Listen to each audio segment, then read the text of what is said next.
नमस्कार बच्चों, मैं आपकी हिंदी अध्यापिका आराधना शर्मा। पहले 2 वीडियो में बता चुकी हूँ कि भाग आ के अंदर कृतिका और संचय थी और व्याकरण वाला पोर्शन हो चुका था। अब तीसरा बचा है इसी हिंदी का भाग ब। भाग ब के अंदर दो मुख है, एक तो स्पर्श और दूसरा संचय है। संचय में पाठ काम है और स्पर्श में जो पूरा भाग है स्पर्श का उसको वापस 2 भागों में बांटा गया है। सबसे पहले हम संचय की बात कर लेते हैं क्योंकि संचय का वेटेज ज्यादा है। जो बड़े व्याख्या वाले जो प्रश्न आते हैं वो सारे के सारे प्रश्न आपके उधर से आएंगे। ठीक है, देखिए संचय है। पहला पाठ है हरिहर काका जिनके लेखक कौन है? मथिलेश्वर सिन्हा। इन्होंने आपको ये पूरी की पूरी हरिहर काका की स्टोरी दे रखी है कि इनका इसमें चरित्र क्या है, इनके साथ कैसा बर्ताव किया जाता है और समाज की स्थिति और परिवार की स्थिति दोनों का जो व्यंग्यात्मक रूप इसमें चलता है वो इसके अंदर बताया गया। तो इससे प्रश्न में आपको एक पूरी पंक्ति दी जाएगी, उस पंक्ति के ऊपर से आपको इसके आंसर लिखने पड़ेंगे। या फिर परिवार वालों ने हरिहर काका के साथ कैसा व्यवहार किया था, मठ वालों ने उनके साथ कैसा व्यवहार किया था। तो वो प्रश्न भी मान के चलिए अभी 3 नंबर का प्रश्न होगा और बड़ा प्रश्न आएगा, मतलब पूरी की पूरी आपको इसके अंदर व्याख्या लिखनी पड़ेगी। इसी प्रकार दूसरा है सपनों के सिद्धि जिनके लेखक कौन है? गुरुदास व्यास। ये भी आपको पूरा बचपन की कहानी है, उस पूरी बचपन की कहानी के ऊपर उनके बड़े भाई साहब का क्या बर्ताव वो सारी की सारी इसके अंदर आएगी। फिर तीसरा होता है टोपी शुक्ला, राही मासूम राजा इसके लेखक है।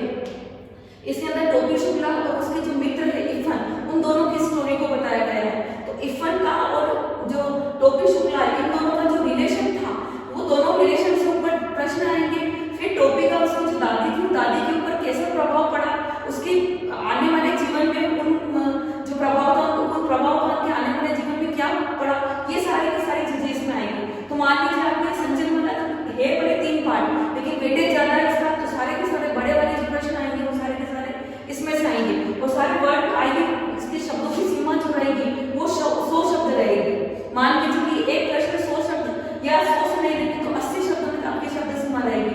80 का मतलब हो जाएगा आपको लगभग लिखते हुए आधा से ऊपर पेज आएगा। मतलब आप उस वाले आपकी कॉपी बड़ी कॉपी आती है तो उसकी पूरी की पूरी 8 लाइन या 9 लाइन तो मान के चलिए तब जाके वो 80 में आएगा। अगर 100 शब्द कहते तो आपको पूरा पेपर में लिखना। और एक बात हमेशा ध्यान रखना, एक प्रश्न शुरू कर दिया और वही प्रश्न अगर पूरे पेज पे आकर नीचे से 3 लाइनें बचती आपकी तो 3 लाइनों को छोड़ देना और अगले वाले पेज पर जाकर आप दूसरा वाला प्रश्न करना, क्योंकि आपके पास कॉपी में पर्याप्त मात्रा में पन्ने होंगे, आप उस पूरे पेपर को आराम से कर पाओगे। तो ये 3 तो ऊपर, ये 3 ज्यादा है, आप व्याख्या वाले प्रश्न इसमें से आएंगे, इसलिए इसको थोड़ा सा अच्छी तरह से पढ़ना। ये नहीं कि स्पर्श वाला पोर्शन भी है, स्पर्श वाला पोर्शन है लेकिन उसमें 2-2 मार्क्स के सारे प्रश्न आएंगे, जबकि इसमें से 3 नंबर के प्रश्न आएंगे। अब देखो इधर स्पर्श को वापस 2 भागों में बांटा गया है, तो काव्य खंड और हो जाएगा इसका गद्य खंड। काव्य खंड में आपकी जितनी भी कविताएं हैं वो सारी की सारी इसमें आएंगी। सबसे पहले है कबीर जिनके लेखक खुद कबीर है। कबीर के पद आएंगे कि कबीर के पद में 2-2 लाइनों के पद दिए हुए हैं आपको, 2-2 लाइनों की जो लाइन की जो मेन बात है उस मेन बात को आपको उसके अंदर लिखनी पड़ेगी। पूरा एक पद लाइन देने की उस टाइम लिखेंगे इसमें कबीरदास जी क्या कहना चाह रहे हैं वो वाले आएंगे। फिर मीरा की कृष्ण भक्ति है तो पूरे आपको इस दोहे में दिया गया है कि मीरा किस प्रकार से कृष्ण भक्ति करती है, वो कृष्ण को पाने के लिए कौन से रूपों को धारण करना चाहती है, वो उनके कौन से सौंदर्य का वर्णन करती है, सारे के सारे आपके अंदर इसके अंदर से आएंगे। और जो दोहे दे रखे हैं इसमें से आपका गद्यांश पद्यांश बनने की भी पूरी उम्मीद है। ठीक है, फिर तीसरा आता है मनुष्यता जिसके लेखक कौन है? मैथिली शरण गुप्त। ये बहुत बड़ी कविता है आपकी। इस कविता के अंदर आपको मेन मीनिंग दे रखा है कि मनुष्यता होती कहाँ है।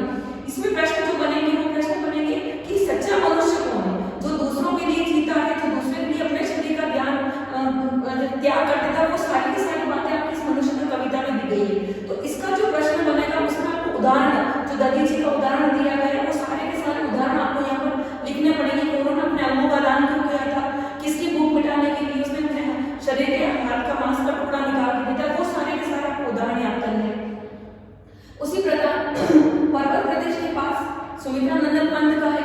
इसमें वर्षा ऋतु है, वर्षा ऋतु जो पर्वतों पर जब वर्षा ऋतु आती है तो वहां पर कैसा प्रभाव पड़ता है, उसका सुंदरता कैसी लगती है वो वर्णन किया गया है। नीचे जब पहाड़ों के नीचे जब नदी बहती है तो उस नदी का प्रतिबिंब जब पहाड़ों पर दिखता है तो कैसा लगता है। बड़े बड़े जो पेड़ होते हैं वो पर्वत को छूना चाहते हैं तो वो क्यों छूना चाहते हैं, इस तरह जो रीजन वाले प्रश्न है वो आपके इस वाले पाठ के अंदर से बनेंगे। फिर आते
ऐसी रचना है कि कवि कहता है कि बोले दुख हमें कितना ही दे दो, लेकिन उन दुखों से लड़ने की जो शक्ति होती है आपको हमें वो शक्ति प्रदान करती है। क्योंकि मनुष्य है हम, तो मनुष्य के ऊपर ऐसा तो नहीं है कि कभी भी कोई दुख नहीं आएगा, दुख तो हमेशा ही आएगा। तो कहता है अगर एक बार आपने मेरा दुख दूर कर दिया, लेकिन दूसरी बार आप मेरा दुख दूर करने थोड़ी आओगे, तो आप मुझे ऐसी शक्ति प्रदान करो जिससे कि मैं दुखों को लड़ सकूं, दुखों का सामना कर सकूं। ये वाली कविता की आपको मंत्रणा दी हुई। इस वाली कविता के अंदर आपको व्याख्या वाले क्वेश्चन आ सकते हैं, 2 लाइन दे देंगे और उनकी कह देंगे कि इसकी सप्रश्न व्याख्या करो। ठीक, इसी का फिर स्पष्ट काव्य खंड तो ये हो गया, इसी स्पष्ट गद्य खंड है। गद्य खंड के अंदर आपकी वही वापस कहानी पूरी स्टोरी जैसी आती है। बड़े भाई साहब प्रेमचंद द्वारा रचित, आपको पता है प्रेमचंद हमेशा जो किसी व्यक्ति की बेस जो होता है, मनुष्य के जीवन का जो आधार होता है, उन आधारों से जुड़ी हुई रचनाएं करते हैं। बड़े भाई साहब अपने छोटे वाले भाई को किस प्रकार से स्नेह करते हैं, वो ऊपर से उसको जो कराते हैं, लेकिन अंदर ही मन में उनका विचार होता है मेरा भाई आगे जाकर उन्नति करे, तो वो आने वाले जीवन के लिए उनको तैयार करता है। तो इसमें बड़े भाई साहब का व्यक्तित्व कैसा है, उनका चरित्र कैसा है, इस प्रकार के प्रश्न इसमें से बनते हैं। फिर आता है डायरी का एक पन्ना, सीताराम केसरी। डायरी का एक पन्ना में इसमें दी हुई है कि किस प्रकार से 2-3 स्टोरियां दे रखी है, 2-3 स्टोरी के बारे में आपको दे रखा है, और उसके अंदर उन स्टोरी से छोटे मोटे 2-1 प्रश्न नंबर के प्रश्न बनेंगे। फिर आता है तंत्रा मामिलो, ये पार्ट आपका बहुत इंपॉर्टेंट है, ये वाला और बड़े भाई साहब, ये दोनों पार्ट ज्यादा इंपॉर्टेंट है, क्योंकि ये प्रश्न अगर 2 नंबर उठा के देंगे तो भी इसके अंदर से इनकी जो किसी के चरित्र की विशेषताएं पूछी जाती है, और आपके जो समास बनते हैं, समास की मुहावरे वो आएंगे, और समास की जो बातें वो आपके इन्हीं पाठों के अंदर से आएंगे। तो तंत्रा मामिलो के अंदर से मुहावरे आने की भी संभावना ज्यादा है, बड़े भाई साहब के अंदर से आपके जो समास पाठ बने हुए उनके आने की ज्यादा संभावना है। तीसरी गजल प्रहलाद अग्रवाल इनकी लेखक है। तीसरी गजल के अंदर आपको पता है शैलेंद्र के द्वारा रचित है। तो इस पिक्चर को बनाने में जो राज कपूर थे उन्होंने क्या निभाया, उनका चरित्र कैसा था, उन्होंने इस पिक्चर को क्यों बनाया, इस पिक्चर की पृष्ठभूमि कैसी थी, ये सारे के सारे जो भी प्रश्न जो है वो इसके अंदर से आते हैं। फिर आता है अब कहाँ दूसरों के दुख में निदा फासी।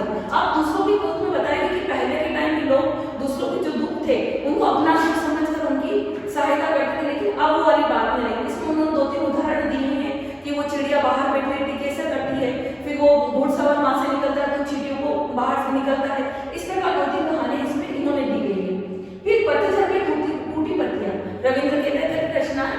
इस पूरे पाठ को इन्होंने 2 भागों में बांटा है। कौन सा? पतझड़ में टूटी पत्तियों को 2 भागों में बांटा है, एक तो गिनती का सोना और दूसरी जैन की देन।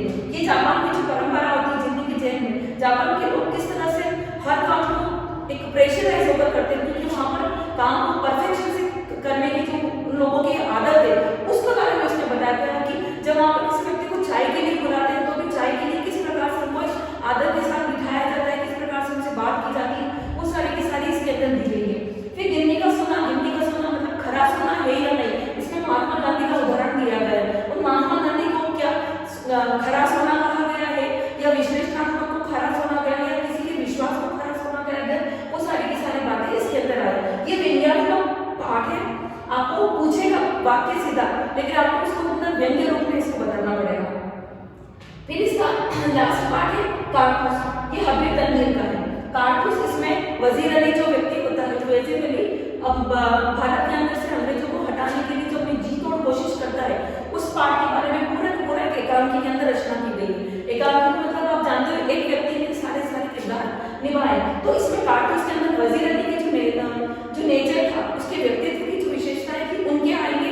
लेकिन इस पार्ट के अंदर आपको बहुत सारे नाम दिए होंगे कि वजीर अली को किसने धोखा दिया था, वजीर अली ने किसको गोली मारी थी, जो 5-7 नाम है आपको नामों को याद रखना, क्योंकि आप जब मुहावरों में आएगा तो मुहावरों के अंदर वो नाम पूछे जाएंगे आपको, उन नामों का क्या अर्थ होता है, ये इस नाम के अनुसार वो क्या कहना चाह रहा है, इस तरह के। और समास वाले इनके जो नाम है नामों से आपके समास वाले प्रश्न बनने की भी मतलब। तो ये वाला जो पूरा क्वेश्चन होता है आपके मान के जरिए मुहावरे और प्रश्नोत्तर तो है ही, लेकिन मुहावरे और समास वाला जो चैप्टर आता है संयुक्त वाक्य वाले, क्योंकि ये वाला जो चैप्टर है इसमें आपके सरल वाक्य बहुत सारे हैं, तंतारा मामलों में आपके संयुक्त वाक्य बहुत सारे हैं, बड़े भाई साहब में भी आपके संयुक्त और मिश्र वाक्य दोनों प्रकार के वाक्य बने हुए हैं। तो जो मेन आपका जो 3 टॉपिक है, मुहावरे, वाक्य और समास, ये तीनों इस जगह से आने की पूरी संभावना। इस प्रकार बच्चों कई पूरा जो स्पर्श का जो डिवाइडेशन था कि गद्य खंड, काव्य खंड, गद्य खंड और संचयन का, इनका वेटेज भी मैंने आपको बता दिया। अगर आप इनके अनुसार तैयार